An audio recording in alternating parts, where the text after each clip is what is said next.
Bonjour tout le monde, j'espère que vous êtes en bon état, en bonne santé et que vous passez un excellent week-end où que vous soyez, que ce soit au Maroc, en Algérie, en Tunisie ou partout dans le monde que vous nous écoutez ce matin. Est-ce que vous m'entendez bien? Dites-oui dans la boîte de chat. Oui, oui, merci, merci. Ça s'annonce bien ce matin. Merci beaucoup. Notre webinaire d'aujourd'hui a le sujet de choisir mon sujet de recherche pour une meilleure visibilité internationale. Avec vous, Karim Aïch, ambassadeur d'Elsevier. Ce dimanche, le 6 mars, à 11 heures, en temps Casablanca, c'est-à-dire Greenwich plus 1, nous entamons ce webinaire. Il sera axé sur un plan qui sera simple et aussi qui nous rappellera un peu le rôle d'Elsevier et ses outils.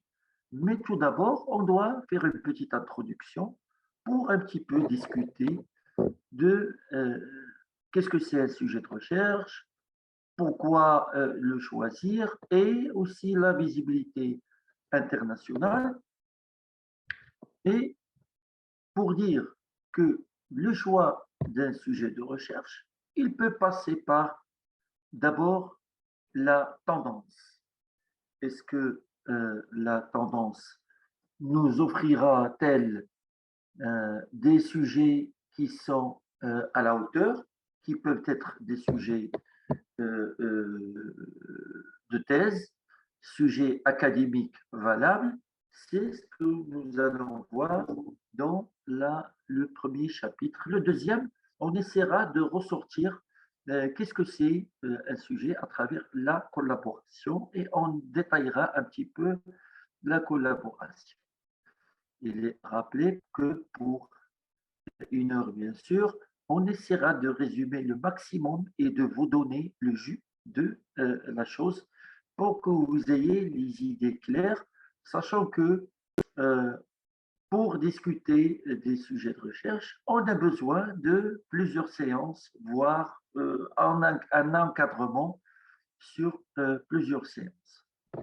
Puis, nous allons exposer le rôle d'Elsevier et ses outils, ses plateformes, ses bases de données, et on procédera à une démonstration pour un petit peu tester l'ensemble des éléments qu'on a apportés dans les points précédents et on ouvre le bal des questions-réponses pour échanger avec vous et bien sûr éclaircir certaines idées et apporter quelques nouvelles informations.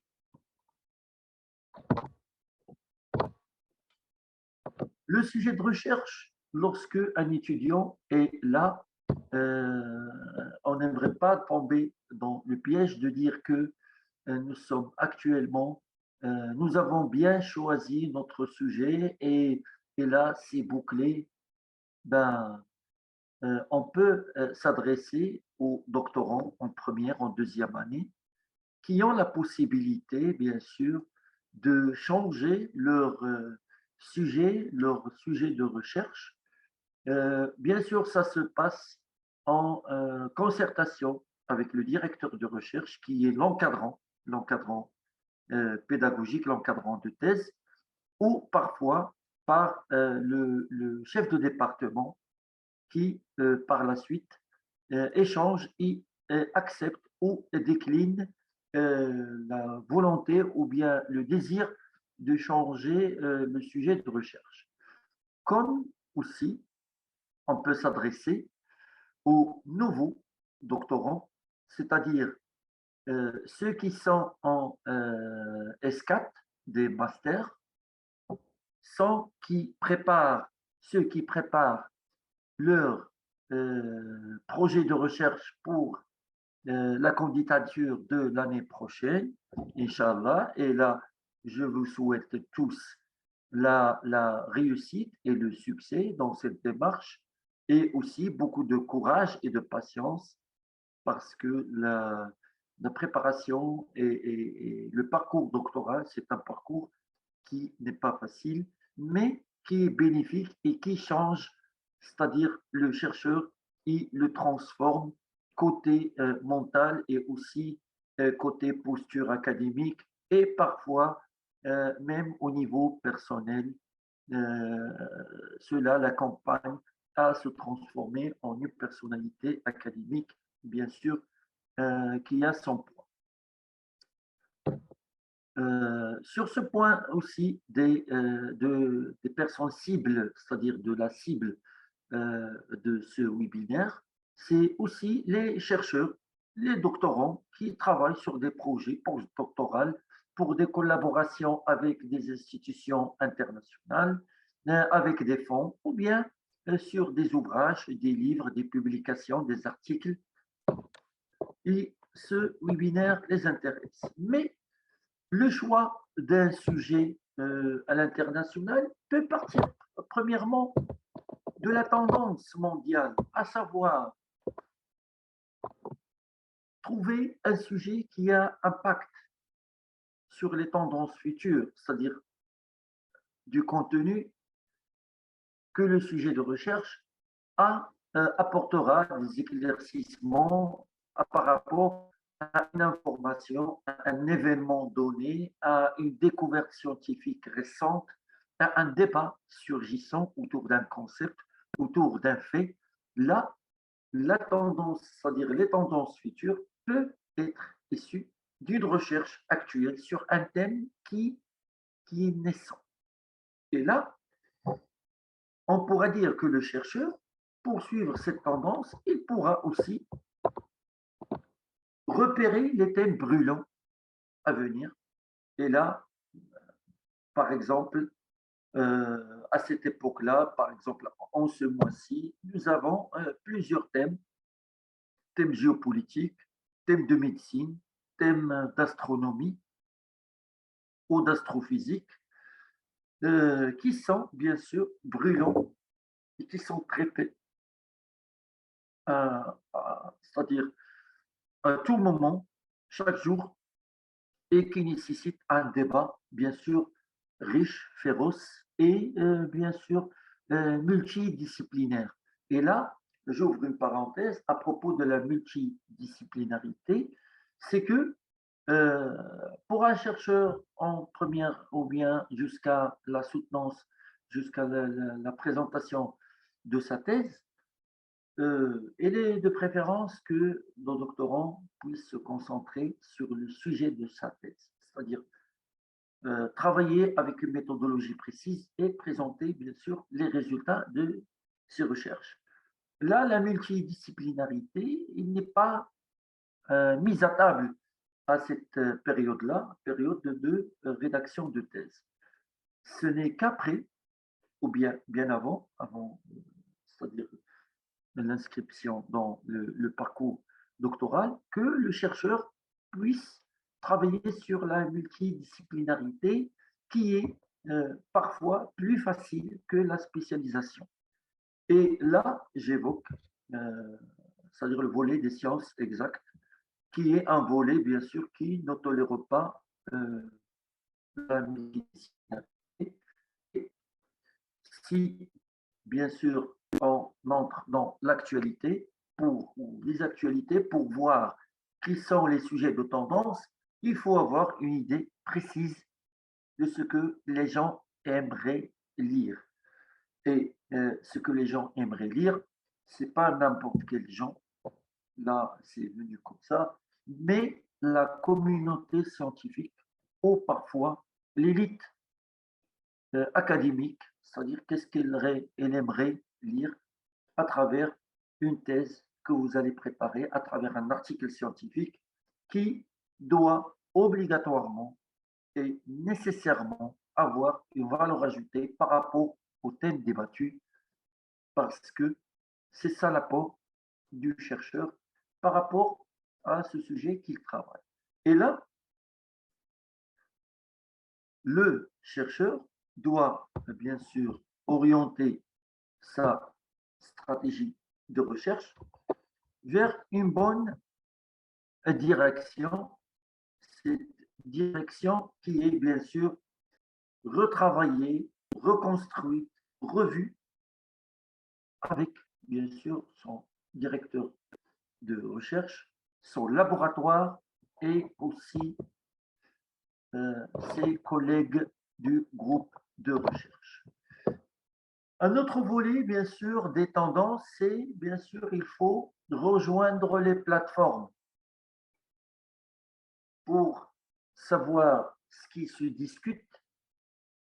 On ne peut l'avoir aussi qu'à travers les plateformes. Et là, ce n'est pas les autres plateformes des réseaux sociaux où la plupart du temps, on clique sur des j'aime, sur des cœurs, sur des choses comme ça, malgré qu'ils servent à la diffusion d'informations dans un bon sens, parce que l'usage d'un outil, c'est-à-dire les fruits et les résultats de l'usage d'un outil, n'est apparent, ces fruits-là ne sont apparents, ne sont visibles que à travers un bon usage, car le bon usage de la chose lui rend utile et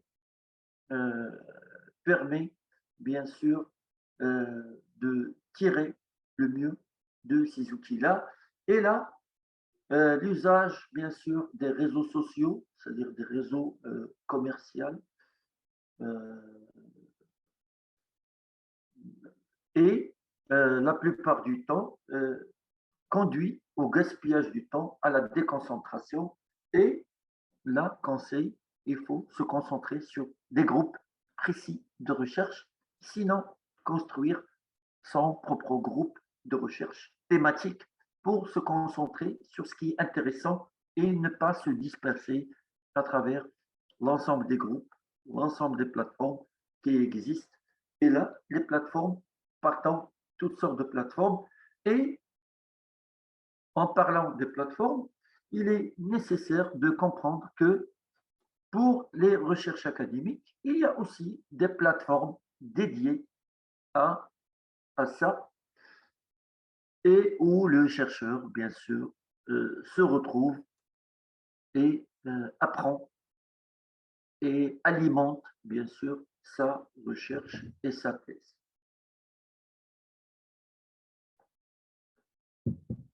Dire les réseaux sociaux et la réseaux sociaux académiques, c'est aussi suivre les personnes et les entreprises qui font autorité. Et là, nous avons deux sortes de suites, c'est-à-dire de suivi.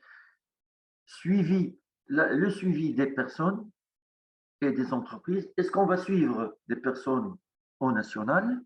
Est-ce qu'on va suivre des personnes et des entreprises et là des institutions à l'international? Si on suit bien sûr des personnes au national, on a le privilège d'être à jour par rapport aux publications, par rapport aux événements, par rapport aussi aux idées, aux conseils. Parce que là, on a euh, bien sûr, professeurs, directeurs de recherche, que ce soit à l'université Mohamed V à laquelle j'appartiens en tant que doctorant, et aussi membre de centres de recherche doctorale et des centres de recherche comme le CIRPEC, le CIRICMED, auxquels j'appartiens. Là, suivre des personnes et des centres qui publient sur les réseaux sociaux de l'université, comme j'avais dit, Mohamed V, Ibn Tufayl, Ibn Zohar, il y a Sidi Mohamed Ben Abdallah Hafez et Abdelmalek Sadi aussi, et là je parle du Maroc, et aussi bien sûr des groupes et des professeurs éminents qui se trouvent en Algérie, en Tunisie, bien sûr en Libye, qui publient aussi des recherches de bonne qualité sur des plateformes, que ce soit des groupes sur les réseaux sociaux, des plateformes dédiées, d'institutions et aussi de personnes. Et là, même si on suit ces personnes-là, et comme j'avais dit, il y a deux niveaux, le niveau national, le niveau international.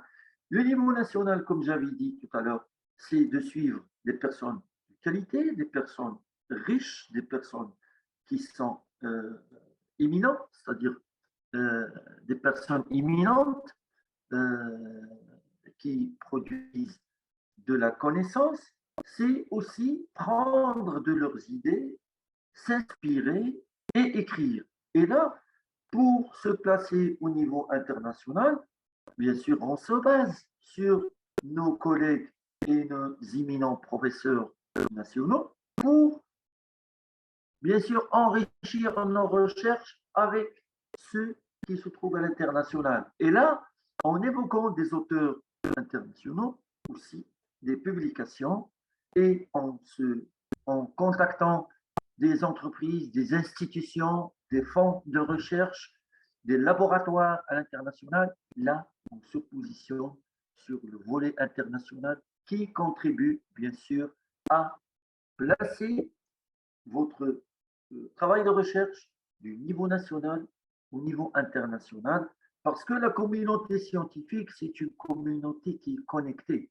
Même si on travaille au niveau local, on a des bases de données nationaux qui sont connectées aux bases de données internationaux, parce qu'il se peut, quand on travaille local, et là j'évoque la sociologie, par exemple, la géographie, l'anthropologie, qui sont la plupart du temps des travaux de recherche locaux, nationaux, et qui traitent de la chose nationale, du patrimoine national. Et là, on se trouve avec des chercheurs à l'international qui s'intéressent à ce côté-là et bien sûr trouvent dans la recherche, bien sûr, des auteurs et des chercheurs nationaux marocains, des informations, des résultats, des recommandations utiles pour un travail comparé entre États, entre nations. Le chercheur, en surfant, en feuilletant et en se connectant à ces réseaux, il doit être actif, bien sûr, sur les sujets discutés, les sujets qui le concernent, parce que travailler sur euh, des sujets qui ne le concernent pas ne fait que perdre, ne le fera que perdre son temps et disperser sa concentration à propos, bien sûr, euh, de son travail de recherche. Là, le chercheur, sur son sujet, il va devenir un chronophage. Un chronophage, c'est-à-dire qu'il va collecter les informations, les placer par ordre chronologique et, bien sûr, il essaiera d'alimenter la discussion à travers le temps. C'est comme, bien sûr, établir son agenda de réflexion, son agenda de discussion, son agenda d'enregistrement de discussion. Et là, pour qu'il puisse, bien sûr, être bénéfique sur ce volet-là, il doit gérer les différents flux et pouvoir les organiser. Et là, nous allons bien sûr présenter quelques outils pour la gestion.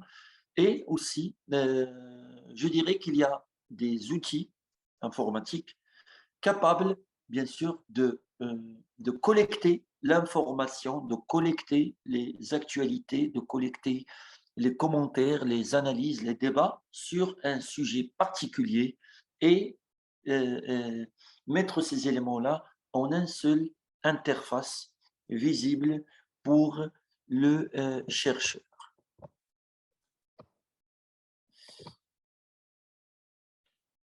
Pour les tendances aussi, le chercheur peut consulter les sites web spécialisés. On ne parle pas des réseaux sociaux parce qu'il y a des plateformes qui sont ouvertes au débat, qui sont dédiées au débat, aux rencontres. Là, on a des sites web spécialisés, c'est-à-dire qu'on se connecte sur des plateformes de recherche, des plateformes de thèse, des plateformes d'ouvrage. Là, on a la possibilité, à travers des mesures, des indicateurs métriques, de voir les tendances des ouvrages les plus téléchargés, les plus achetés, les plus lus, les plus lus, les plus consultés sur ces plateformes-là. Et bien sûr, Internet est bourré de sites commerciaux, bien sûr, des éditeurs qui donnent des statistiques sur l'ouvrage du mois, sur les meilleurs ouvrages vendus, sur les meilleurs articles téléchargés. Et là, je vous renvoie, bien sûr, sur des recherches plus spécialisées. Et on peut les trouver à travers les moteurs de recherche. Il y a des moteurs de recherche plus spécialisés qui traitent, bien sûr, des choses académiques, des moteurs de recherche scholars qui, bien sûr, vous donnent à travers des mots-clés, à travers les résultats de recherche, les tendances par rapport à un thème, à un sujet donné. Et là, vous pouvez, bien sûr, à travers des indices ou bien des indicateurs, index, voir des statistiques liées à chaque thème, à chaque sujet, à chaque rubrique. Et parfois, on a la possibilité de comparer les sujets, en comparer les thèmes et à comparer, bien sûr, les éléments téléchargés et consultés. Et là, les sites spécialisés vous offrent aussi la possibilité de revoir des répertoires de thèses. Il y a un répertoire de thèses par université et le répertoire de thèse nationale au Torohati, au Maroc. Je ne sais pas il y a peut-être, et forcément, il y a des plateformes similaires, des répertoires de thèse en Algérie, en Tunisie, en Libye, en Égypte, avec des plateformes dédiées. Vous pouvez bien sûr accéder au site emist.ma ou cnrst.ma. Il y a toujours les liens vers ce répertoire de thèse, vers bien sûr des utilitaires et des moteurs de recherche capables de vous offrir des connexions à des thèmes plus spécifiques et de faciliter bien sûr l'accès à l'information, comme je vais expliquer aussi tout à l'heure pour Elsevier. Là, il y a aussi des moteurs de recherche qui, en collaboration avec des laboratoires, avec des maisons d'édition, offrent des listes de thèmes aux doctorants, aux chercheurs, parfois demandant de travailler dessus, comme le cas pour des bourses de recherche post-doctorale, comme des fonds dédiés à des études spécifiques, en collaboration avec, bien sûr, le CNRST, avec les facultés, avec les universités, et aussi, parfois, le chercheur doit choisir son thème, son sujet de recherche d'une liste préétablie par le CEDOC, le centre doctoral de l'université, lors de son inscription ou de sa candidature pour, bien sûr, rédiger son projet de recherche.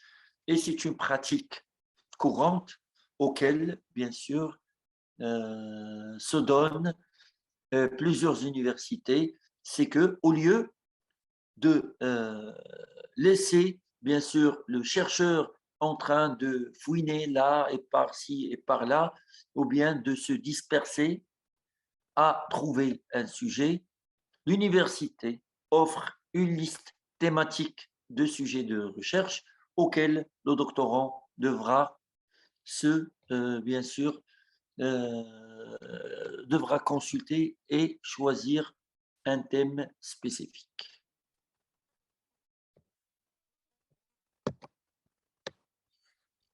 Si, bien sûr, le choix de sujet de recherche passe par la consultation des tendances, et comme nous avons expliqué tout à l'heure, multiples tendances, il peut se passer aussi par la collaboration. Nous sommes des chercheurs en train de travailler sur une discipline donnée, on se concerte sur un sujet quelconque à travers, bien sûr, plusieurs outils. Collaborer d'abord, c'est un travail de concert avec quelqu'un d'autre. C'est l'aider, bien sûr, dans ses fonctions. C'est participer avec un ou plusieurs autres à une œuvre commune, c'est-à-dire j'ai collaboré avec lui à la préparation du projet. Ça, c'est un exemple pour évoquer collaborer. Là, collaborer, elle a plusieurs synonymes: aider, assister, concourir, coopérer, à participer à, seconder. Là, on pourra dire que c'est un partage d'efforts parce que pour qu'on aille choisir un sujet, et là, pour qu'un sujet aussi soit visible à l'international, on peut partager notre effort, c'est-à-dire moi, le chercheur, et un autre collaborateur dans une institution internationale. Je peux aussi demander ma participation à une recherche déjà entamée, ou un groupe de recherche en formation, ou à un laboratoire, ou une revue, pour que je sois un correcteur, un lecteur, un père, et aussi à travers des synergies, c'est que on se départage le travail et on commence à le rédiger, chacun de sa partie, et là, on collabore pour qu'on puisse mettre les idées sous forme, les imbriquer l'une à côté de l'autre, à travers, bien sûr, un partage, une complémentarité. Et là, lorsqu'on évoque l'objet international, c'est que euh, on pourra, on ne pourra bien sûr avoir cette visibilité que à travers une collaboration sur des sujets ou avec des institutions ou des chercheurs au niveau international. Collaborer avec, bien sûr, un élément international, c'est aussi développer de nouvelles idées parce que les préoccupations au niveau national ne sont pas les mêmes au niveau international. C'est aussi accéder à des équipements spécialisés parce que parfois, on ne trouve pas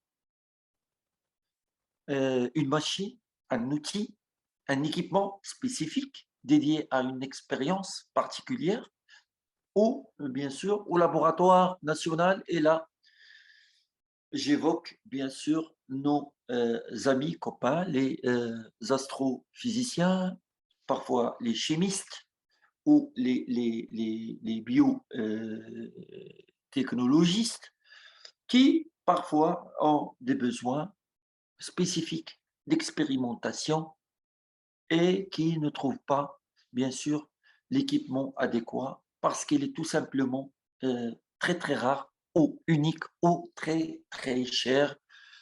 Et là, avec une synergie, avec une coopération à l'international, que ce soit avec une bourse, avec une collaboration, avec un travail de groupe, on pourra accéder à ce matériel. Et là, ça permet aussi d'exploiter de nouvelles sources de financement, à savoir des bourses, comme j'avais dit tout à l'heure, d'échange ou de recherche postdoctorale, ou tout simplement un projet utile pour un laboratoire externe ou pour une entreprise ou un centre de recherche qui travaille sur un produit, sur, bien sûr, euh, une expérience, une expérimentation capable d'améliorer un élément, un produit, un concept, une méthode, une idée quelconque, ou elle permet aussi de résoudre un problème, une problématique, etc. Tout cela permet par la suite d'avancer, c'est-à-dire la carrière du chercheur. Un chercheur qui a une renommée internationale, qui a des sujets, qui a des recherches citées dans des revues internationales, citées par des pairs, un travail qui est lu, demandé, édité et réédité encore et encore, c'est le chemin direct vers, bien sûr, la consécration au niveau international, vers aussi euh, la mise de l'empreinte du chercheur sur, bien sûr, euh, les dossiers de l'histoire de la recherche.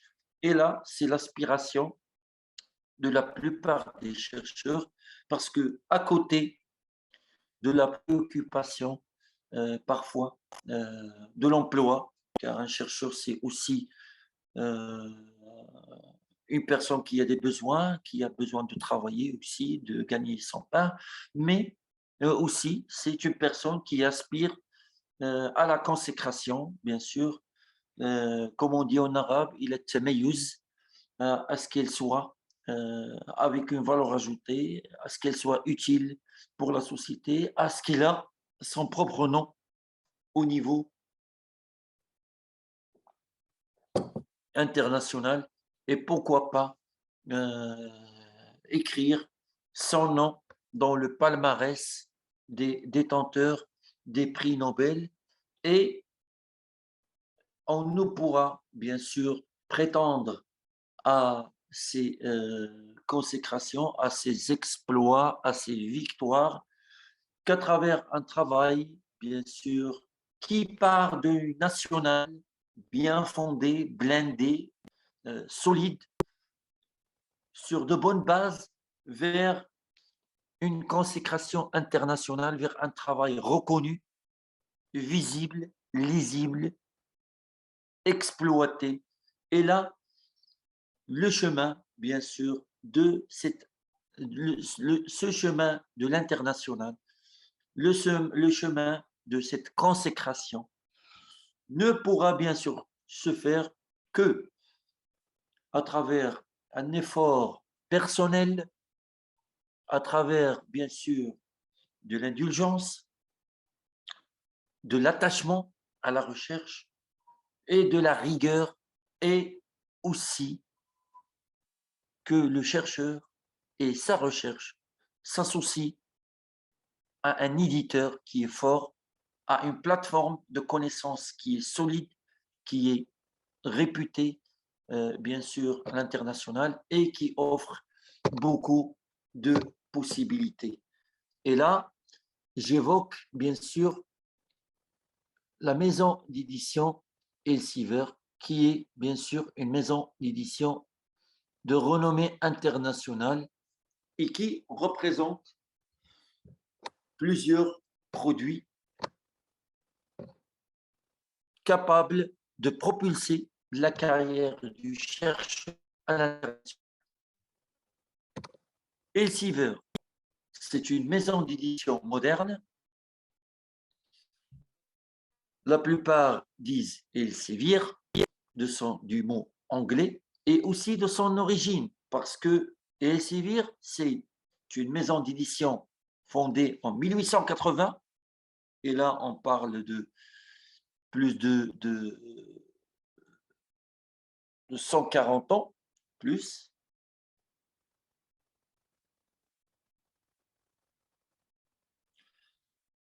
C'est une maison d'édition qui partit d'une petite maison néerlandaise spécialisée dans les œuvres classiques à une entreprise internationale d'édition multimédia avec bien sûr un volet d'impression physique et du numérique avec plus de 20 000 produits disponibles auprès des communautés des domaines, bien sûr, de la santé, de la science, de l'éducation et aussi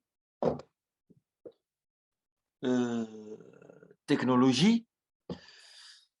C'est un nom qui provient, c'est-à-dire le nom d'Elsevier, vient de House of Elsevier. C'est une maison qui est fondée en 1580. Et là, je vous présente ici la profondeur de l'histoire, c'est-à-dire l'ancestrabilité. C'est une maison d'édition qui déploie ses activités sur le marché français depuis 2005 avec l'acquisition de la maison d'édition Masson France. Elsevier est une entreprise d'analyse de données qui aide les institutions et les professionnels de santé et de sciences à améliorer leur performance pour le bien-être de l'humanité. Et là, on dira que Elsevier aide les chercheurs à faire de nouvelles découvertes, à collaborer. Et là, j'évoquais tout à l'heure, qu'est-ce que ça veut dire collaborer? À disposer des connaissances nécessaires, à aider aussi les gouvernements et les universités à évaluer et améliorer leur stratégie, aussi aider les médecins à sauver des vies en mettant les connaissances nécessaires à leur disposition. Et là, j'évoque l'exemple, bien sûr, de la pandémie. Et j'espère que vous êtes toujours en bonne santé et que vous l'avez, si vous l'avez passé, que vous gardez votre santé et que vous êtes toujours, bien sûr, que vous vous protégez toujours parce que la pandémie, elle continue d'exister à une échelle moindre, mais il faut toujours faire attention. J'évoque la pandémie Covid-19, c'est que Elsevier a mis à la disposition de la communauté scientifique l'ensemble des publications et des recherches qui ont été publiées dans les revues spécialisées des bases de données d'Elsevier, bien sûr en open access et gratuitement pour tout le monde. Elsevier se veut alors pour repousser les limites du savoir pour le bien de l'humanité.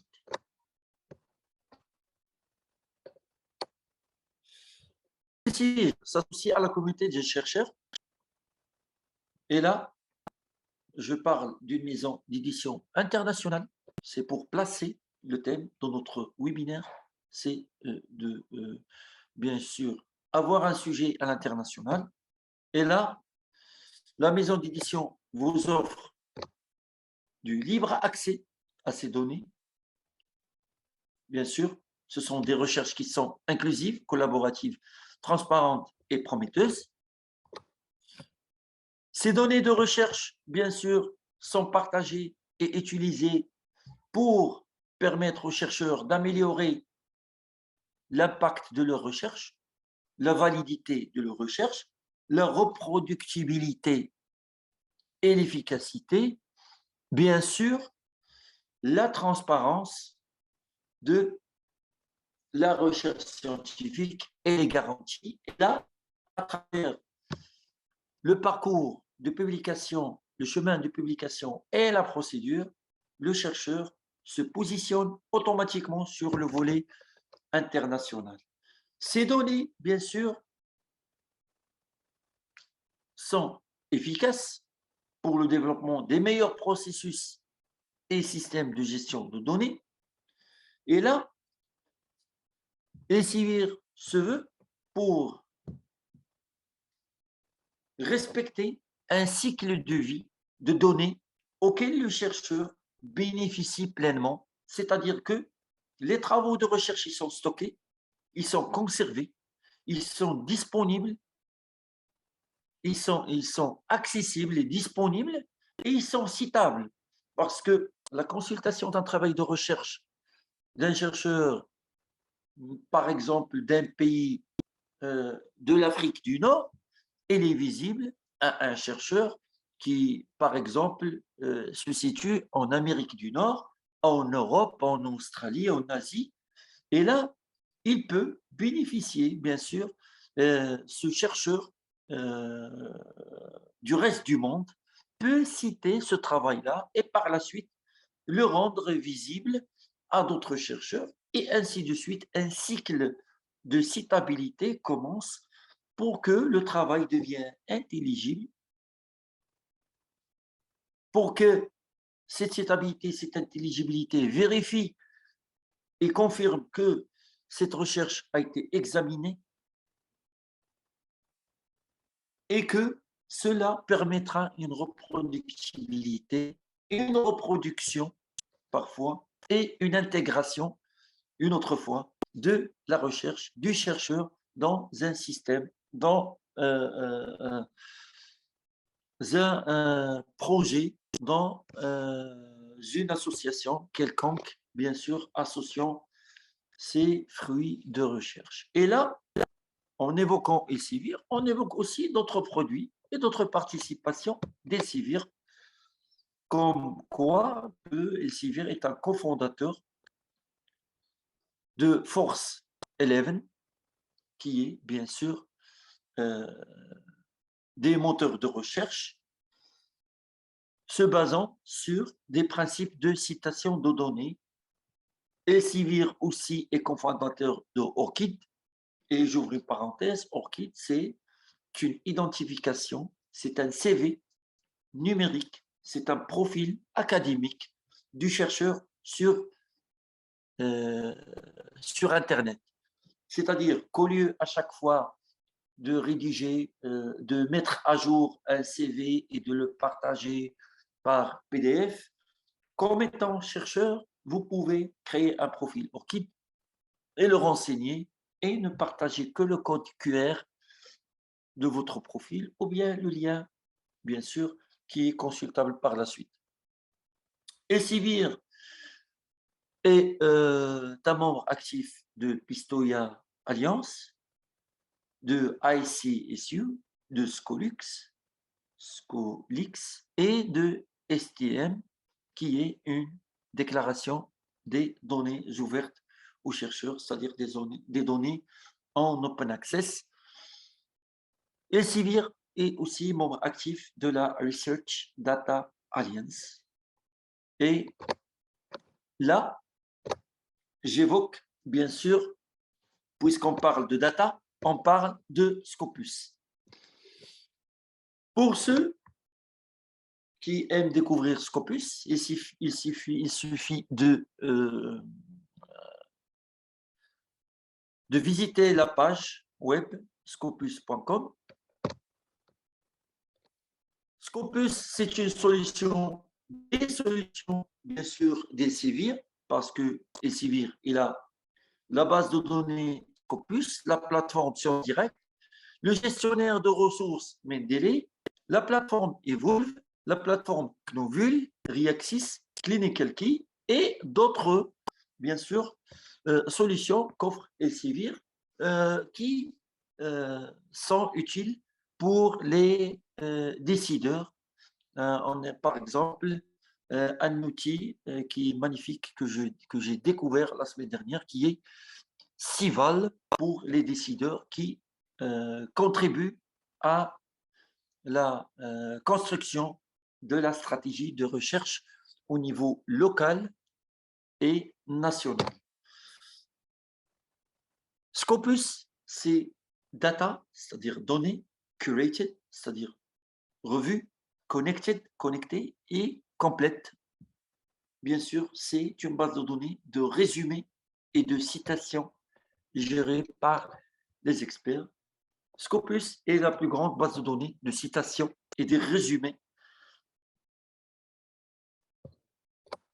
Ces citations et ces résumés et proviennent des revues scientifiques, des livres de conférences, Et bien sûr, des livres et des papiers de conférences et des conférences elles-mêmes. Scopus, bien sûr, offre une vue d'ensemble complète du progrès de la recherche mondiale. C'est que vous pouvez voir dans Scopus les dernières tendances de la recherche scientifique mondiale. Vous pouvez aussi avoir des outils intelligents pour suivre, analyser et visualiser la recherche. C'est-à-dire, lorsque vous tapez un mot-clé, vous pouvez suivre l'ensemble des publications qui viennent après votre recherche. C'est-à-dire, vous avez tapé un mot-clé qui est, par exemple, les neutrinos aujourd'hui.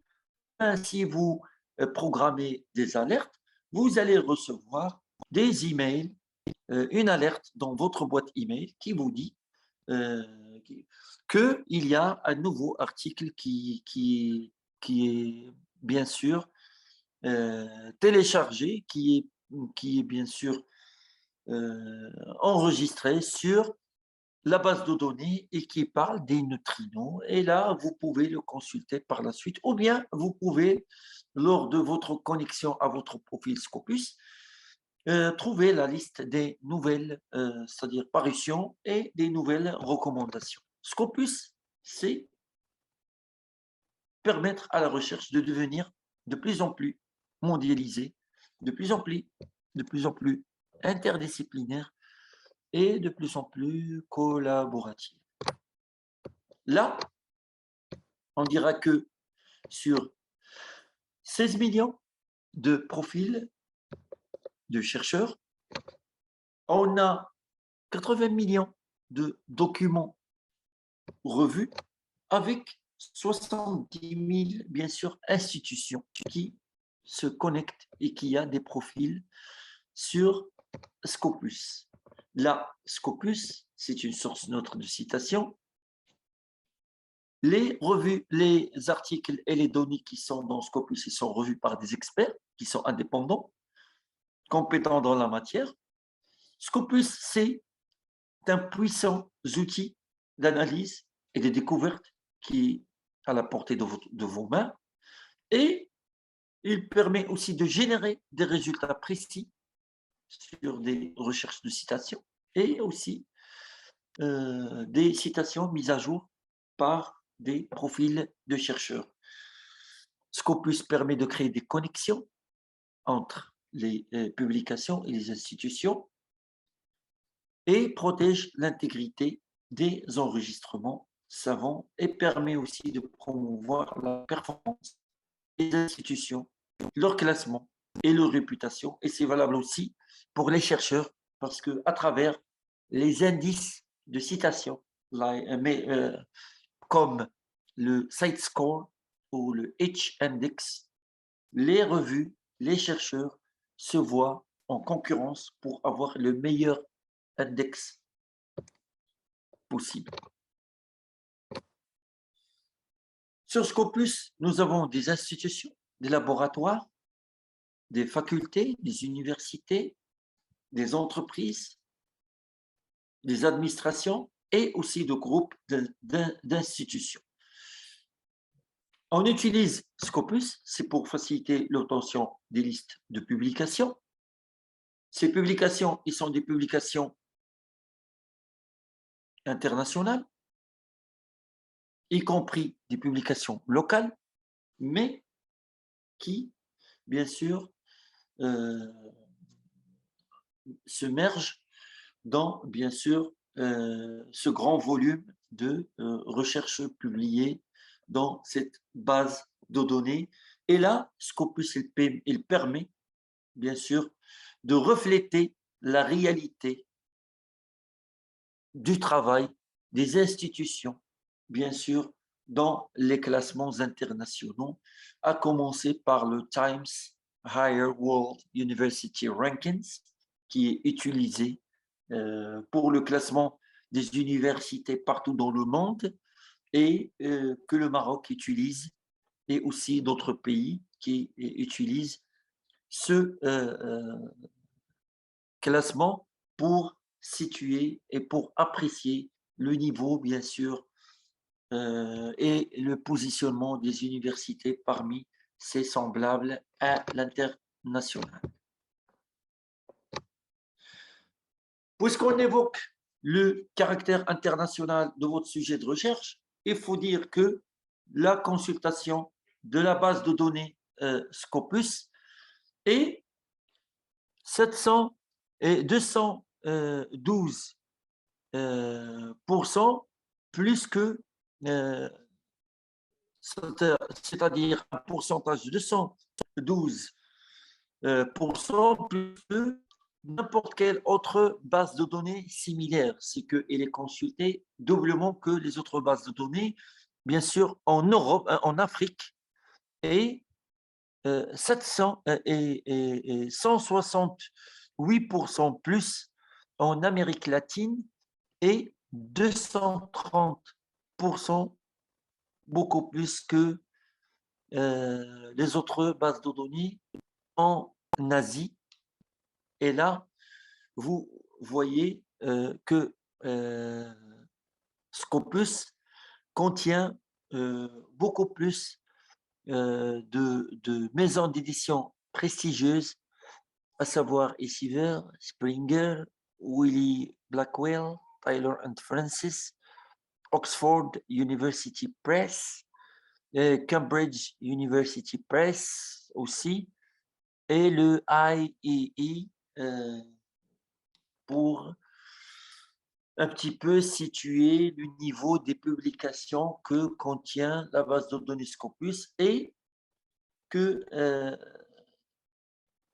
ces publications, elles servent de vous offrir, bien sûr, la tendance sur les derniers sujets, bien sûr, utilisés par les chercheurs pour pouvoir entamer leur projet de recherche. À côté de cela, vous voyez sur ce schéma-là qu'il y a plus de 5000 maisons d'édition avec plus de 25 000 titres actifs pour 77 millions d'articles, dire articles, papiers de conférence, ouvrages. Et là, on a plus de 16 millions de profils et 70 000 profils des institutions, bien sûr. Ces éléments-là, nous les avons développés tout à l'heure pour dire que cette base de données, elle a plus d'articles et d'auteurs et de profils. À côté de Scopus, on a Science Directe, qui est une plateforme de revues et des ouvrages scientifiques accessibles en visitant sciencedirecte.com. Sciencedirecte.com est une autre solution, d'Elsevier. C'est une leading platform of peer-reviewed literature to advance your research. C'est une large collection de recherche interdisciplinaire authentique, de grande qualité. Il vous aide à trouver des réponses pertinentes à des questions de recherche complexes et plaisantes, bien sûr, dans le domaine de recherche. Et là, on dira que Science Directe, qui est une plateforme, permet d'enrichir et de renforcer le monde de recherche, de présenter des nouvelles percées, parce qu'elle est constamment mise à jour avec les dernières publications, de permettre à la perfection des travaux de recherche avec une amélioration continue, de rester au devant de la scène scientifique et fournir des recommandations ciblées, bien sûr, lorsque vous recherchez un mot-clé, et par la suite, il va vous fournir des recommandations pour que vous puissiez élargir le champ de votre vision par rapport à la recherche. Il utilise des indicateurs métriques comme les citations et les mentions publiques. Science Directe permet l'évaluation et la veille des nouvelles publications et ouvrir les portes à de nouveaux chemins, puis exposer de nouvelles, c'est-à-dire vous exposer des recherches interdisciplinaires basées sur les dernières requêtes, c'est-à-dire qu'il va vous dire que les chercheurs, tous les chercheurs, ils cherchent par exemple ces articles-là, cet auteur-là, ce chercheur-là, cette institution-là, en étant classés par ordre, bien sûr, de pertinence. Il va vous permettre, c'est-à-dire sciences directes, d'évaluer la pertinence des articles et de trouver, bien sûr, de les trouver de manière rapide. Et c'est que il permettra l'affichage des dernières études dans le domaine souhaité.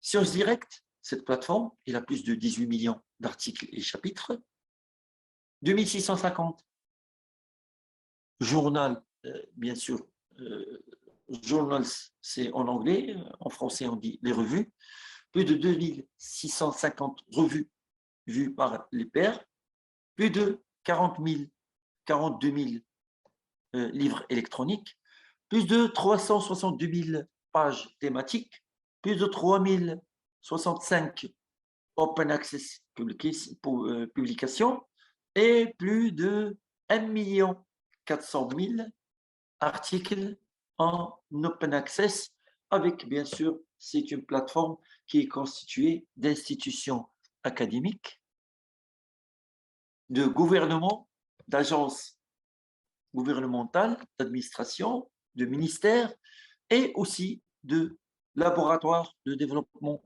et de recherche, des industriels et des entreprises.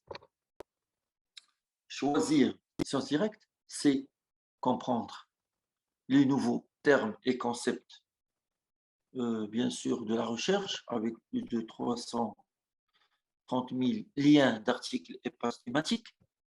C'est bien sûr découvrir de nouvelles recherches, de nouvelles activités. C'est accès n'importe où, c'est-à-dire que vous soyez chez vous ou à l'université ou à votre bureau de travail,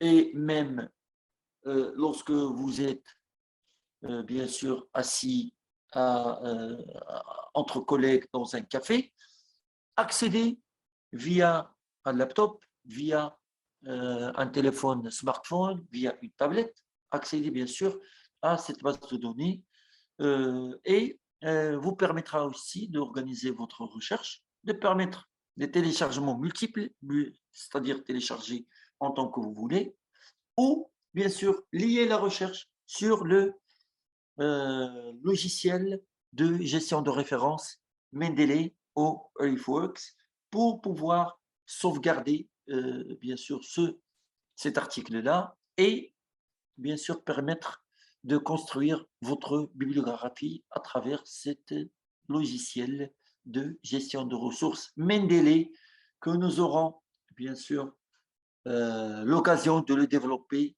ultérieurement. On fait maintenant une petite démonstration pour un petit peu voir tout ce qu'on a discuté tout à l'heure, visibilité et recherche. Et permettez-moi d'afficher mon bureau.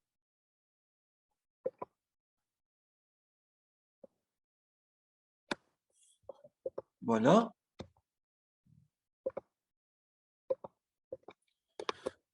Une petite seconde. J'espère que vous vous n'ennuyez pas et que vous avez bien sûr appris de nouvelles choses. Si vous avez appris des termes nouveaux, dites-moi sur la boîte de chat un terme que vous avez appris, c'est-à-dire ce matin, un terme technique de recherche que vous avez appris. En attendant, je passe au navigateur.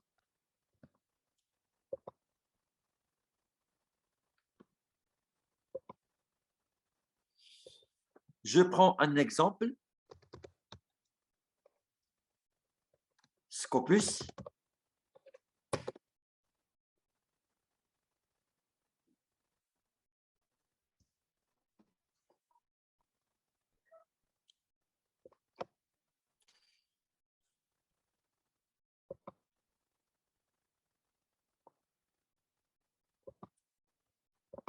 Voilà.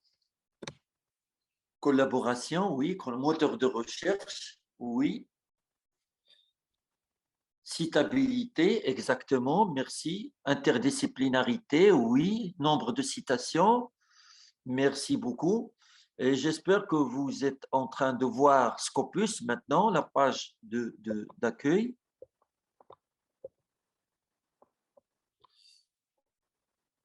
C'est visible, merci beaucoup, merci.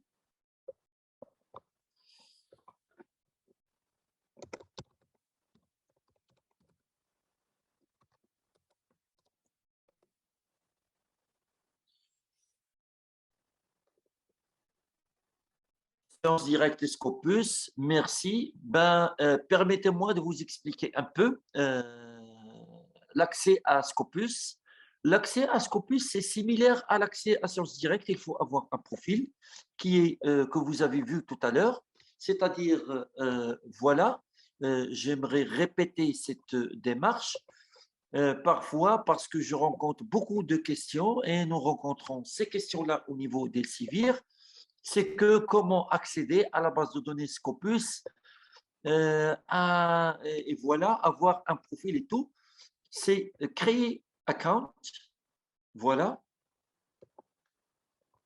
Moi, j'ai un profil déjà. Sign with a different account. C'est-à-dire, c'est comme vous créez une boîte email, c'est-à-dire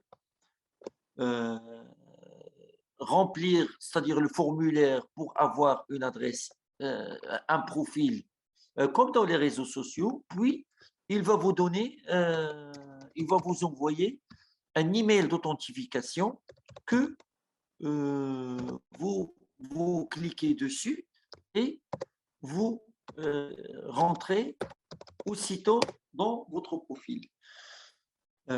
Voilà.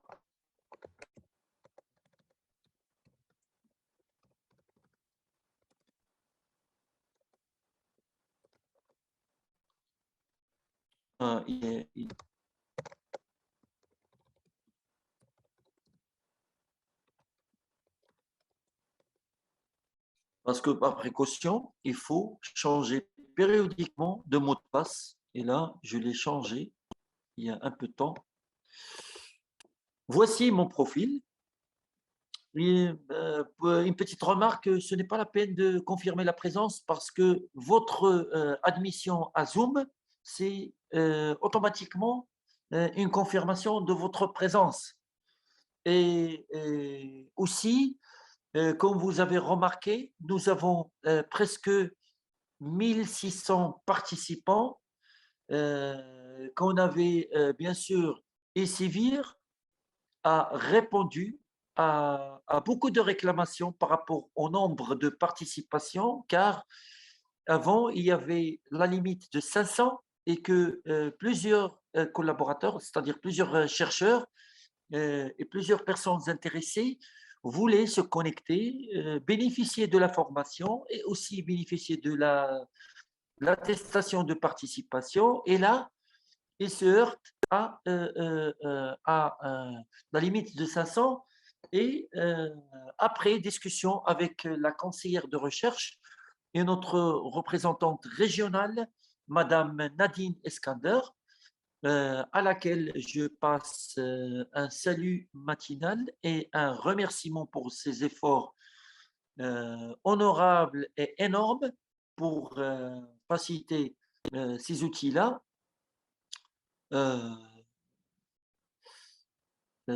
Avec Nadine Eskander, on a pu bien sûr augmenter la limite vers 3000. On pourra avoir 3000 chercheurs en simultané sur, bien sûr, la plateforme Zoom, comme aussi on a pu, on a pu, euh,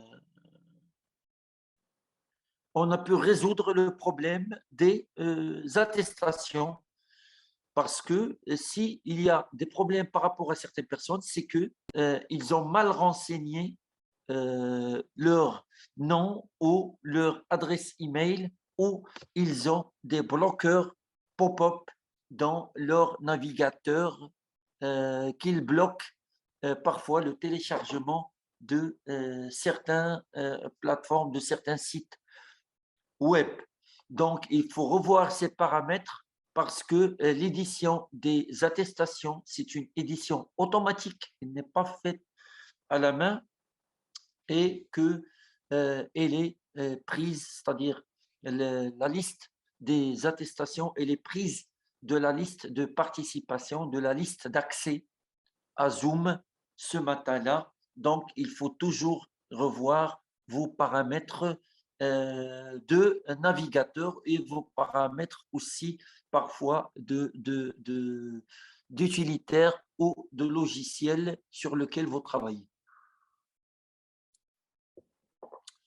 L'accès à la base de données Scopus, il peut être anonyme, c'est-à-dire sans création de profil. Et là, vous ne tirez pas l'avantage d'être, vous ne tirez pas les avantages d'avoir un profil.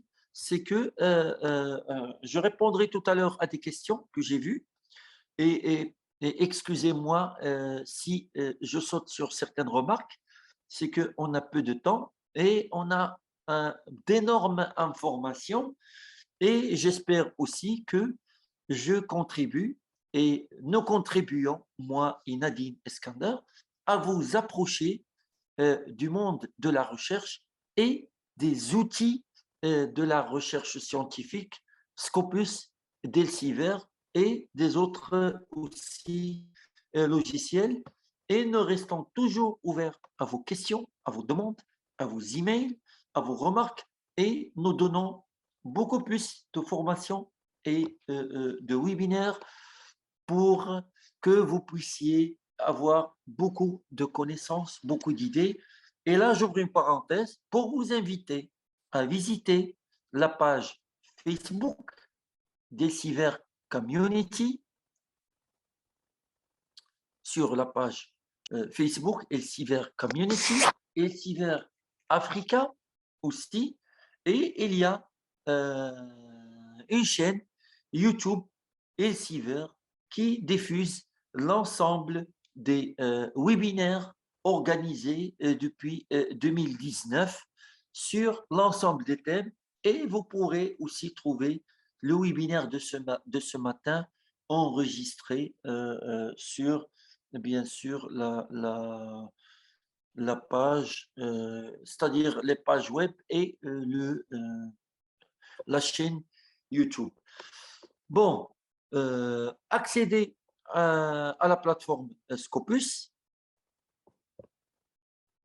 Il y a Search, il y a Source, il y a Liste, il y a Civil. Civil, c'est bien sûr un outil destiné aux décideurs.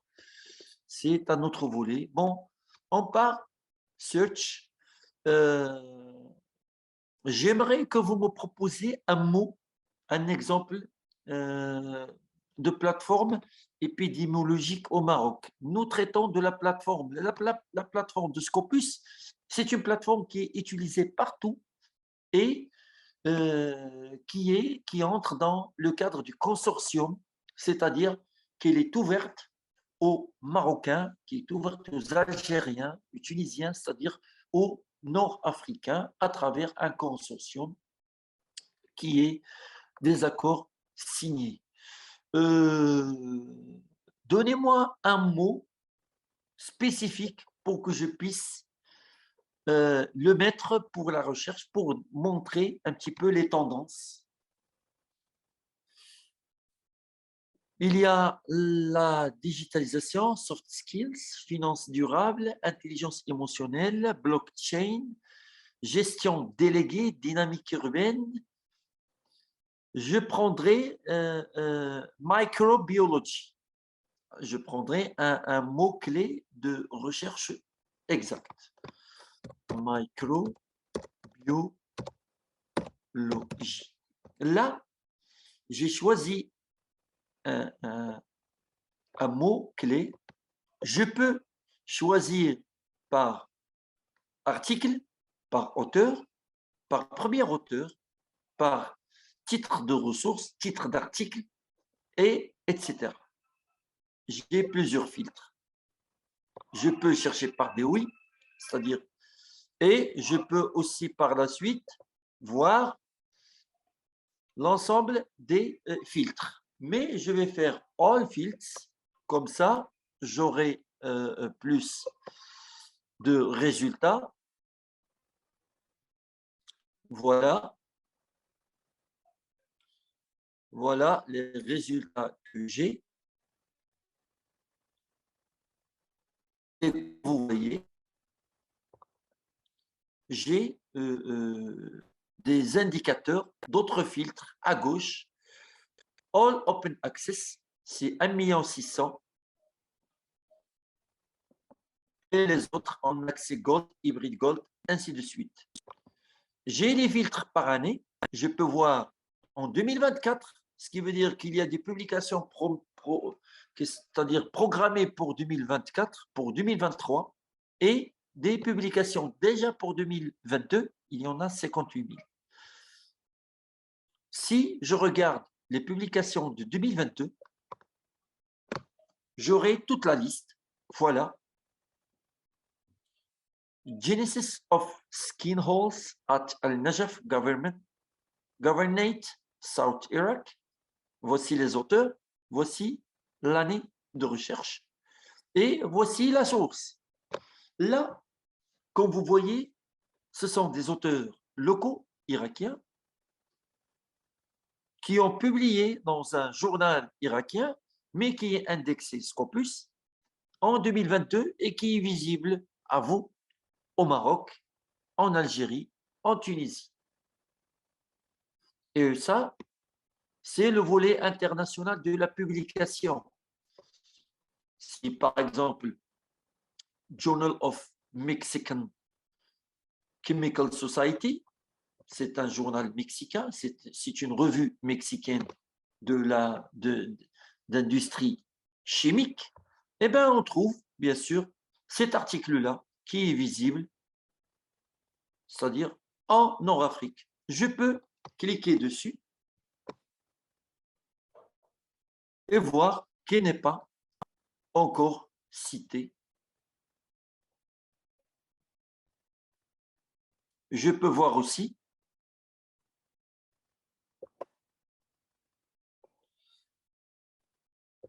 voici l'article et voici l'auteur. Et comme vous voyez, ça, c'est son adresse email. J'espère que vous voyez l'adresse email de l'auteur.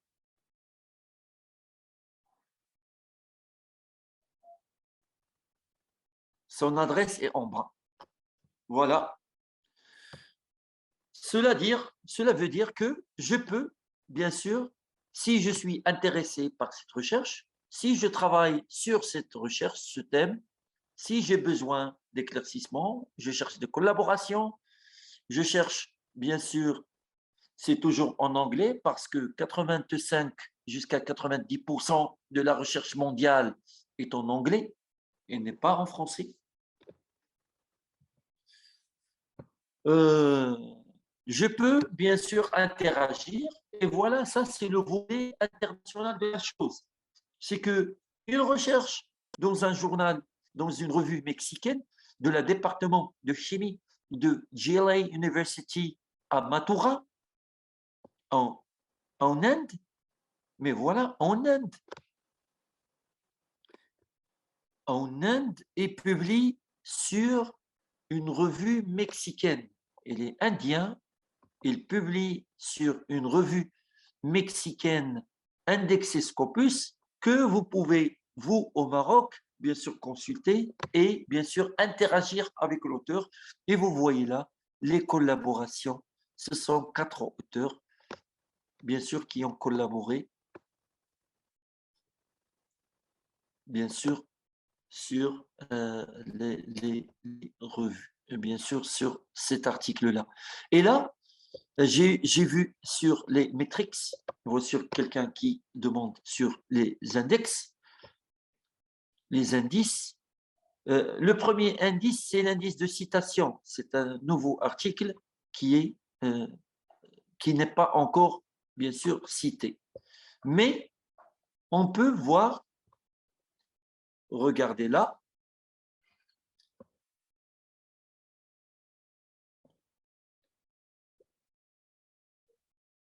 ce sont les références. Cet article-là a 52 références.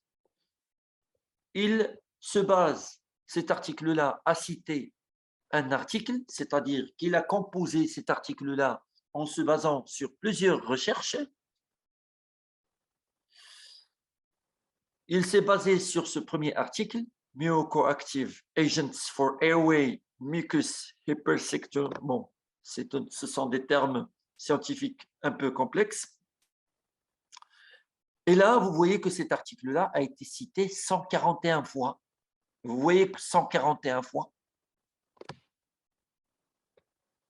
C'est un indice de citabilité.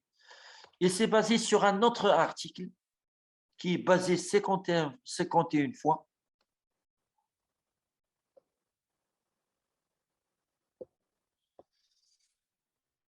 Il s'est basé aussi sur un autre article, 33, un article un article bien sûr qui est cité 33. Là, bien sûr, on voit que un auteur, et on va consulter bien sûr sa recherche.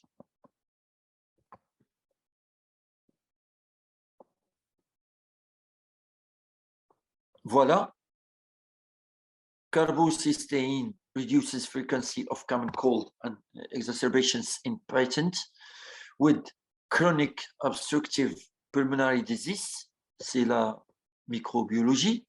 Là, on voit la liste des auteurs qui sont de la département de gériatrique and la médecine gériatrique et respiratoire, de l'université Tahoko, à l'école de médecine de Sendai au Japon, avec un numéro de DOI, un numéro d'ICSN, parce que c'est une lettre publiée dans une revue, et cette lettre, elle a été citée 51 fois. Voilà. Et voilà les articles qui l'ont cité. Comme vous voyez, lorsqu'on veut se placer au niveau international, on envoie notre recherche à une revue indexée Scopus, c'est-à-dire une revue qui s'est inscrite avec Scopus, une revue, bien sûr, qui a les numéros qui sont disponibles sur Scopus et non pas sur une autre base de données, parce que sur Scopus, il va être mesurer les citations, mesurer le nombre de fois téléchargées, nombre de lectures, et ce sont des revues qui respectent une rigueur scientifique stricte de lecture et de révision avant publication. Là, on voit un article avec 8 collaborateurs, c'est-à-dire 8 collaborations, avec 50 fois de citations sur Scopus, avec un indice de 9,54 et 4 vues, c'est-à-dire qui ont été vues ce matin. Si on veut voir tous les indicateurs de cet article-là, c'est qu'il a réalisé 51%, c'est qu'il avait un impact par rapport à sa discipline de 900 fois, c'est-à-dire 900%. Ici, l'indice moyen, c'est 1, alors qu'ici, c'est 9. 54, c'est presque 10. C'est 1000 fois son impact dans son domaine. Et là, on a les captures, les lectures. Il a été lu sur la plateforme 23 fois.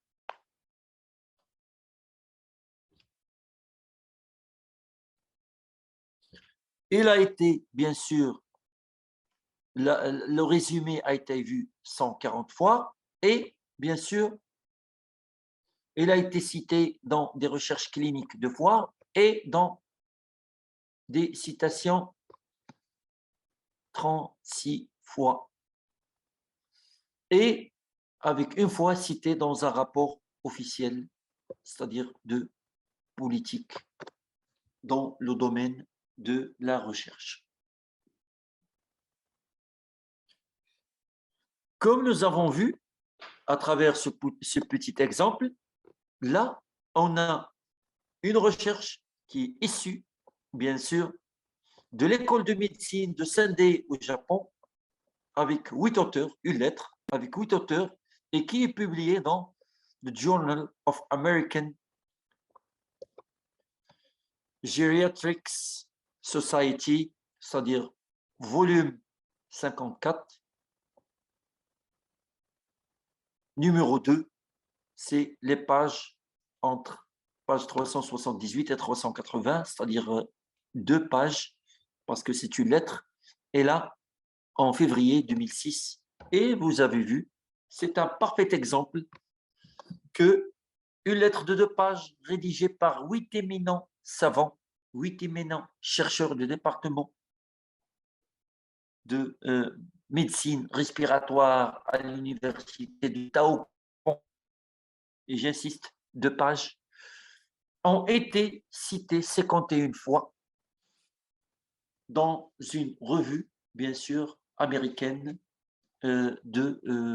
spécialisée et qui est indexée Scopus avec des indicateurs, bien sûr, qui plafonnent pour un document.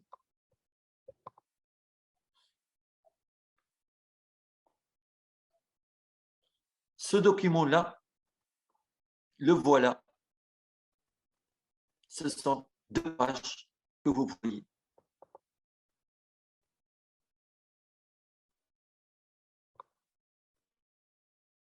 Ce sont 2, c'est-à-dire 78, 79 et 80, 3 pages, désolé. Mais l'important, c'est que pour une lettre, et voilà son introduction, et voilà les chercheurs. C'est-à-dire, ça, c'est comme un témoignage.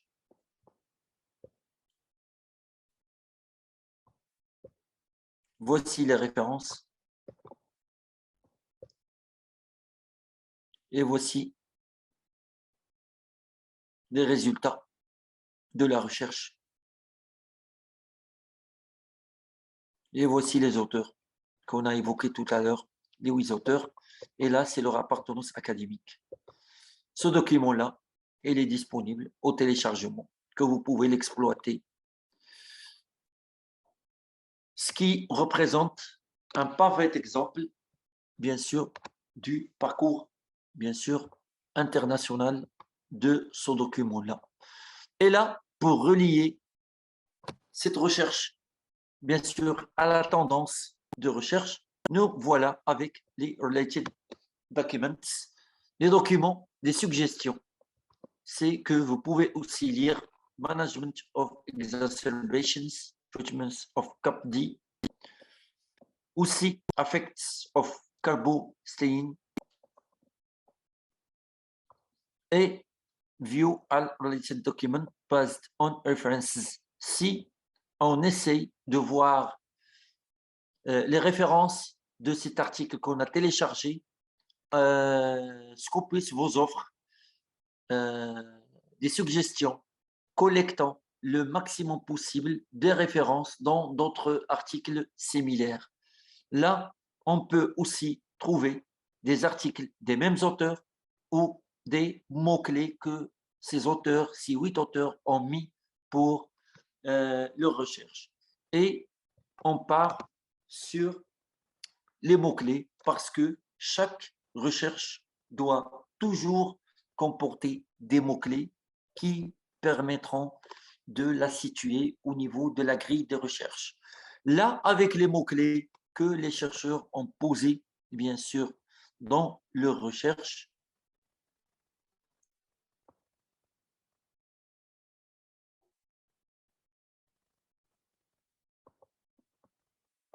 on pourra bien sûr trouver 8 598 040 articles.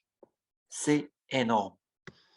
Et là, un conseil, c'est que lorsqu'on trouve, et plus particulièrement à mes amis des sciences sociales, parce que les sciences sociales, ce sont des disciplines où peuvent avoir une interdisciplinarité accrue, c'est-à-dire une grande interdisciplinarité. C'est que, par exemple, de la science économique, de la gestion, de la management, de la blockchain, on pourra partir vers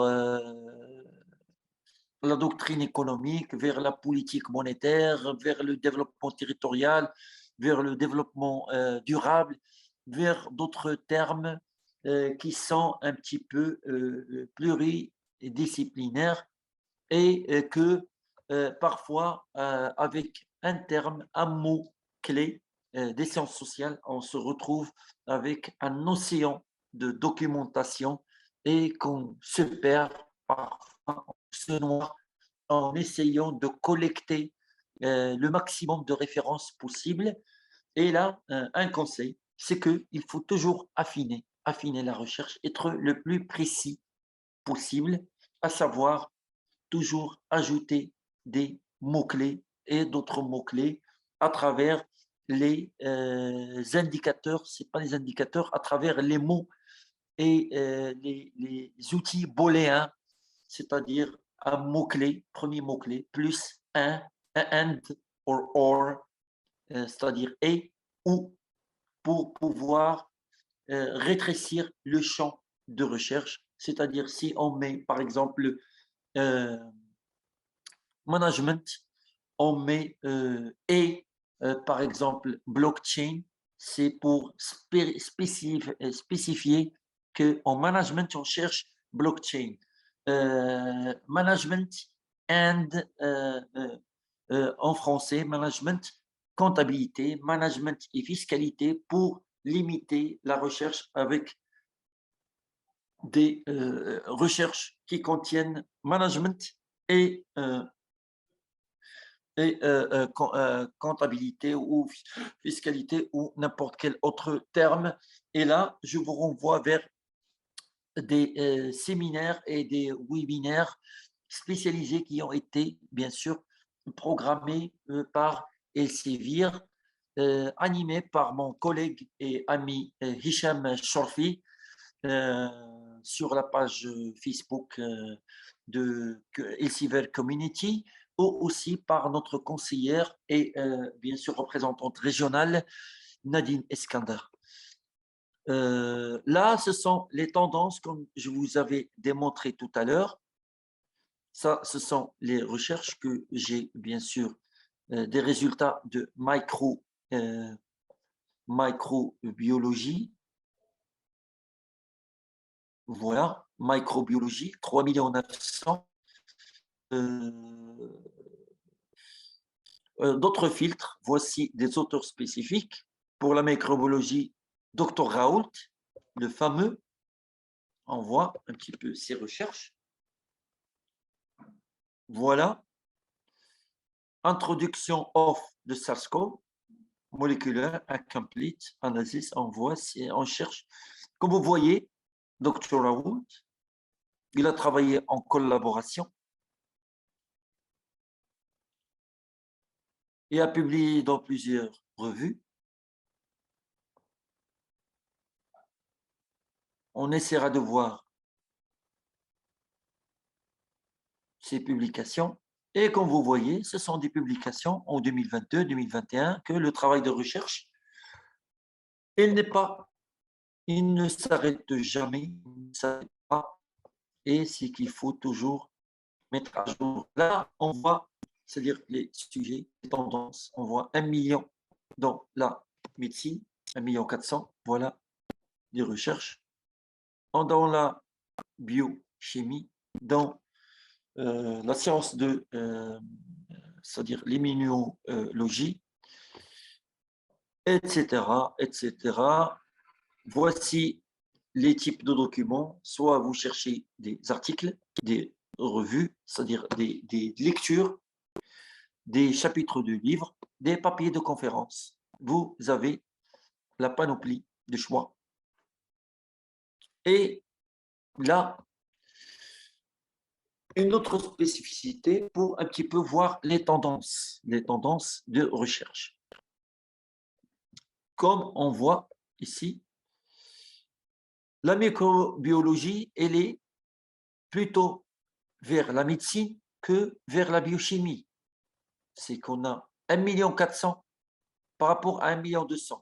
Ici, on essaiera de voir avec la chimie, on verra qu'il n'y a que 315 000 recherches qui parlent de la chimie de la microbiologie. Autre critère, c'est que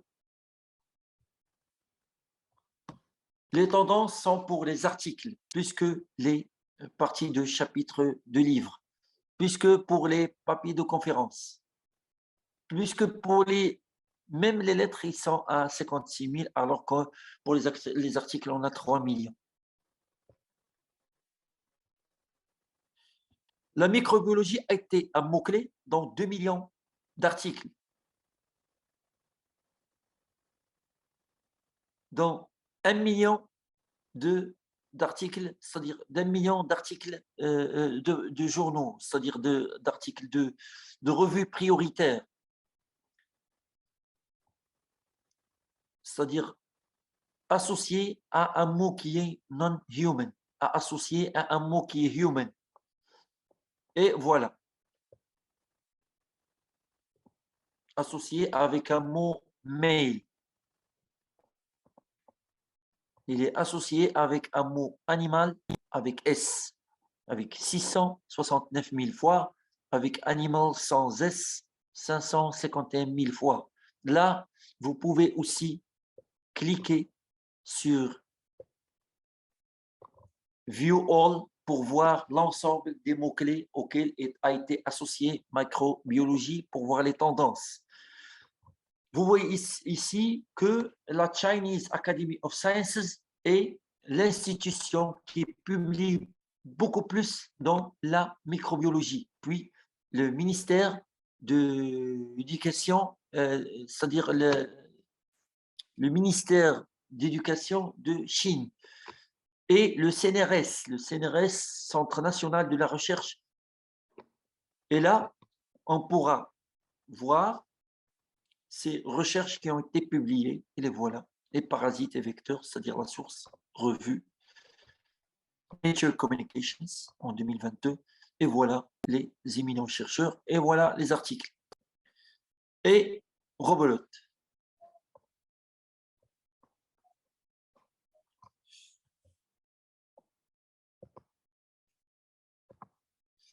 Avec, bien sûr, cette démonstration,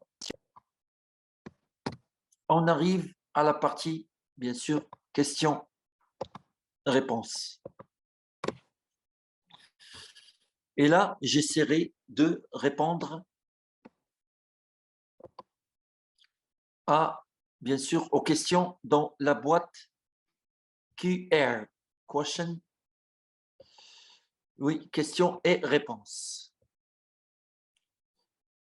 La confirmation de présence n'est pas nécessaire. L'attestation, vous allez la recevoir parce que je vois ici des questions par rapport à ça. Est-ce qu'elle est obligatoire?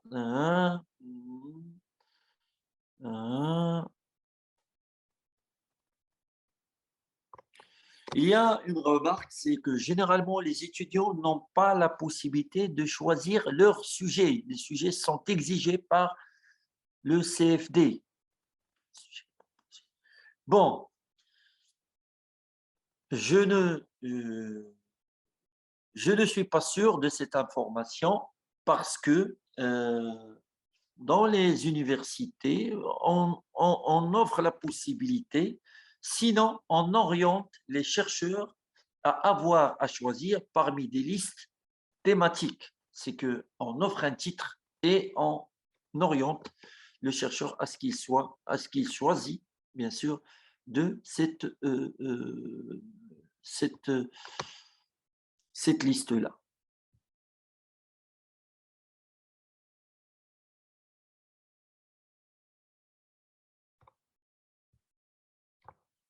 Il y a des questions par rapport à l'accès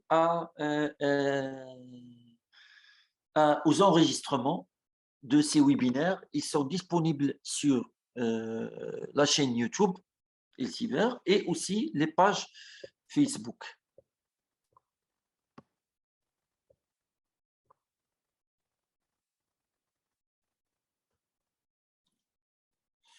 Pour les sujets qui ont été déjà consommés, c'est normal que les sujets ils se consomment. Et là, c'est l'innovation du chercheur. Est-ce que lorsqu'il trouve un sujet consommé, il propose un sujet qui est complémentaire ou bien un autre sujet, mais qui développe certains aspects issus des résultats de l'ancien sujet. Parce que parfois, prendre le même sujet et travailler dessus, c'est comme refaire le même sujet de recherche.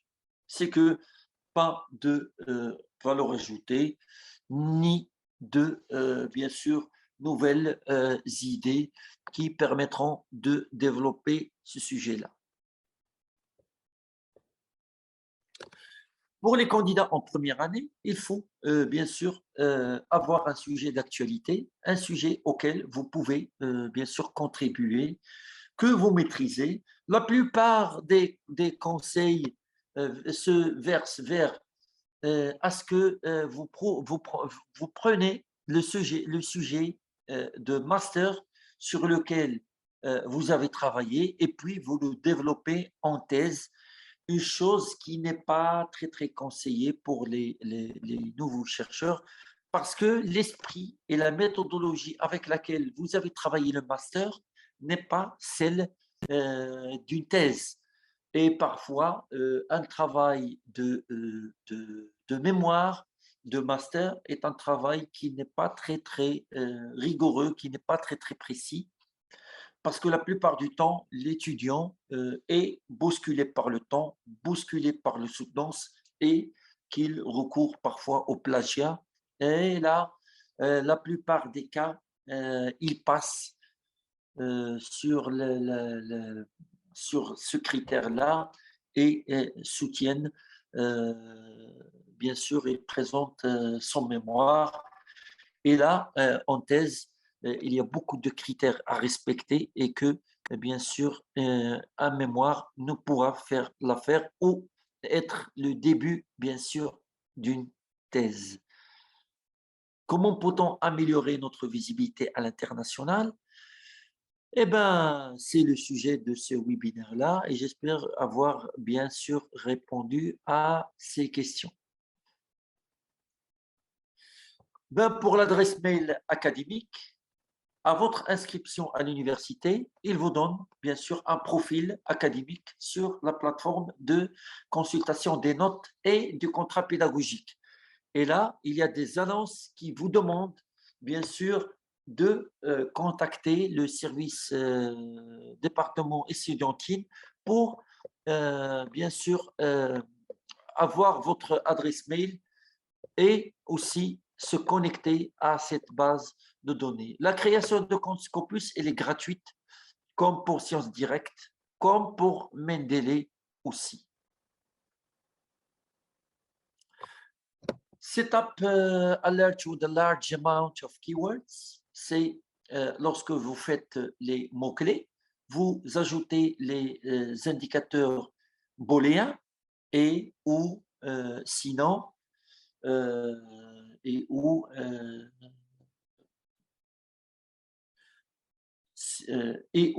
il y a d'autres.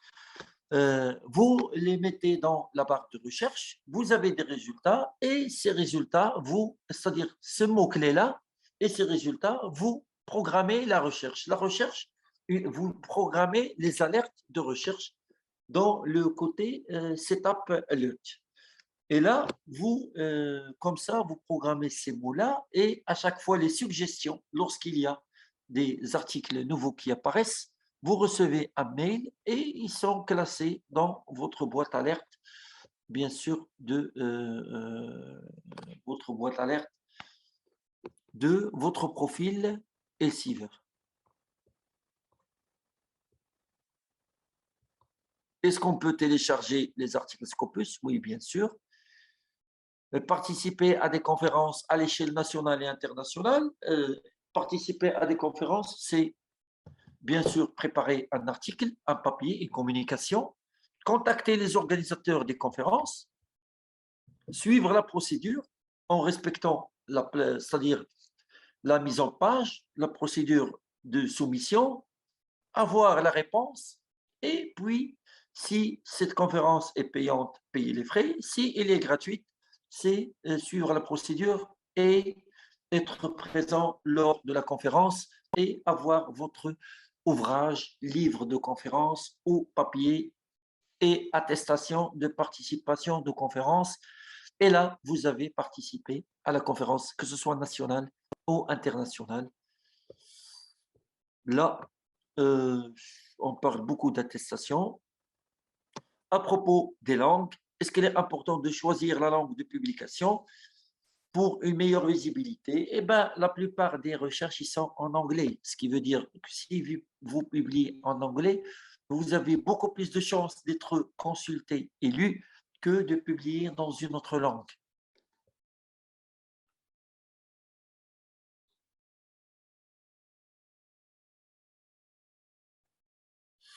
La recherche sur le GRH, la gestion de ressources humaines ou la digitalisation, c'est comme le mot microbiologie que j'avais fait tout à l'heure. Il suffit de mettre le mot et de trouver les recherches, puis de filtrer.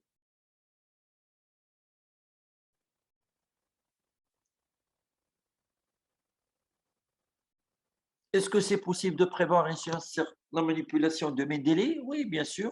Il y a déjà des formations qui ont été bien sûr programmées sur la gestion de Mendeley, l'installation et l'usage. Ils sont disponibles, bien sûr, mais on pourra les programmer par la suite pour une meilleure mise à jour, c'est-à-dire des connaissances.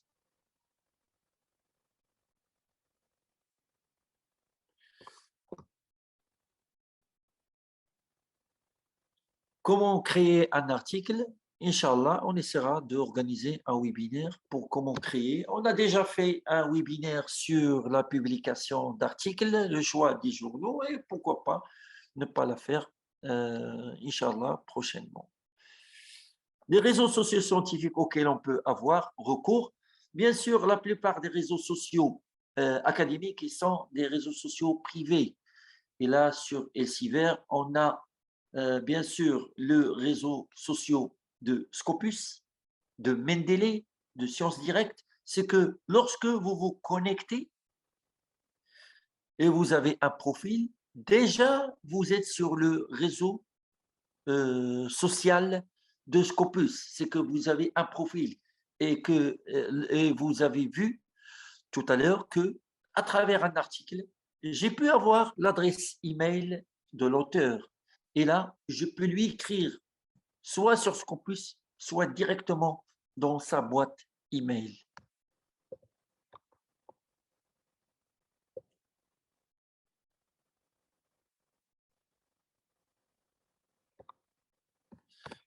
Pour la question concernant le mode de financement externe pour un travail et son éligibilité, ben, la plupart des financements sont de deux types pour un chercheur doctorant. Mais le doctorant, puisqu'il est inscrit dans un cursus académique doctoral de l'université, il doit obligatoirement passer par son CEDOC. Il ne pourra pas travailler sur un projet financé de l'extérieur sans qu'il aille informer son CEDOC pour valider son travail. Parce que travailler indépendamment avec un financement étranger, avec un laboratoire étranger sur un sujet, puis le présenter comme ça au CEDOC, c'est dire, ah, voilà, je vous mets devant le fait accompli, c'est quelque chose qui se considère comme un dépassement de l'encadrant, un dépassement aussi de la structure. Donc, le financement passe à travers la structure.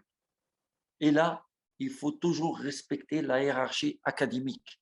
C'est qu'il faut d'abord se concerter avec le directeur de recherche, puis avec le directeur de recherche, se concerter avec le département et avec le centre de recherche, avec tout d'abord le laboratoire, puis le centre doctoral.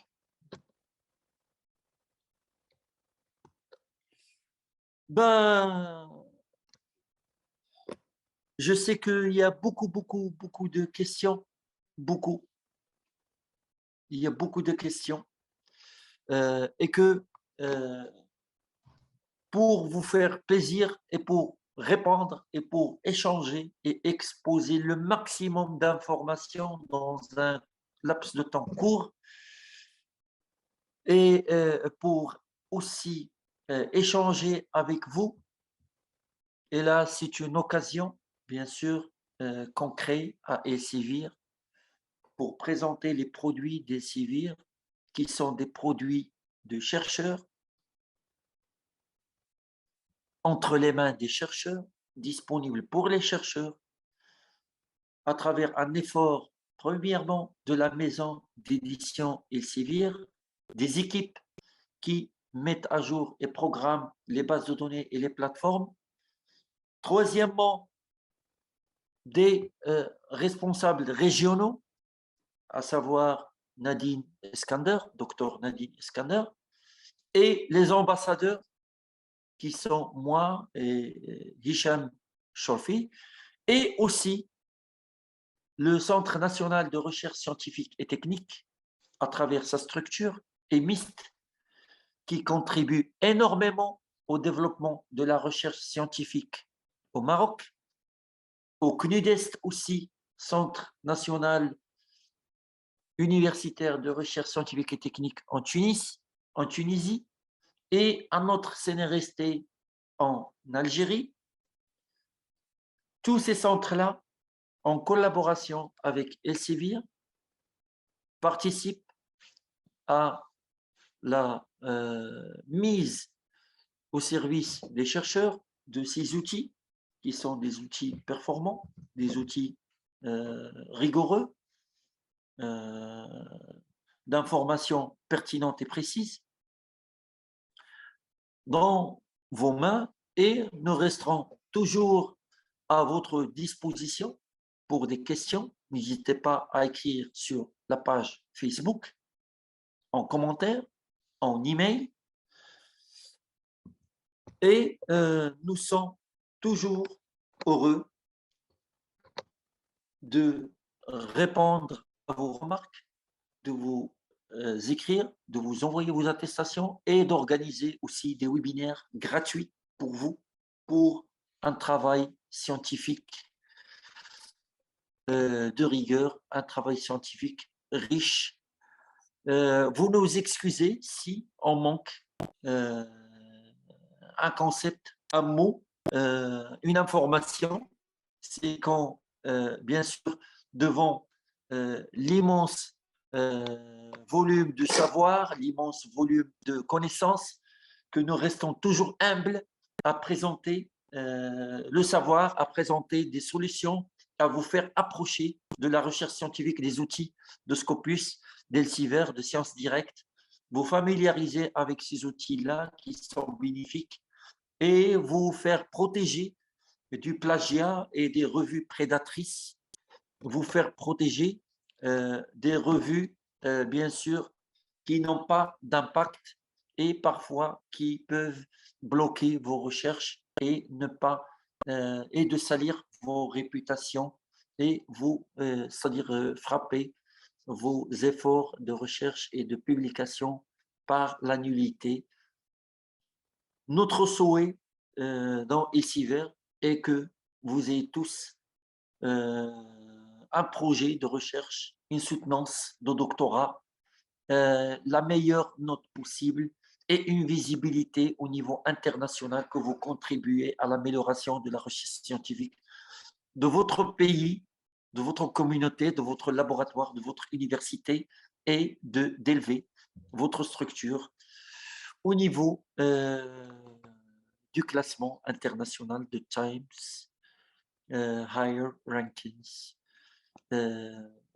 et que vous devenez célèbre, et pourquoi pas parmi vous quelqu'un qui viendra un jour dire au podium de la consécration du prix Nobel que j'ai eu un jour les conseils des webinaires d'Elsevier dans mon cursus doctoral. Sur ce, les amis, je vous remercie, chers chercheurs, doctorants, postdoctorants, professeurs, pour votre patience, votre courage à entamer un projet de recherche qui n'est pas facile. Et je vous donne rendez-vous avec nos prochains webinaires, nos prochaines activités sur elsevier.com, et je vous conseille de rester vigilant par rapport à la pandémie et de se concentrer sur vos recherches. Merci encore une autre fois. Vous êtes nombreux à me remercier, à poser beaucoup de questions.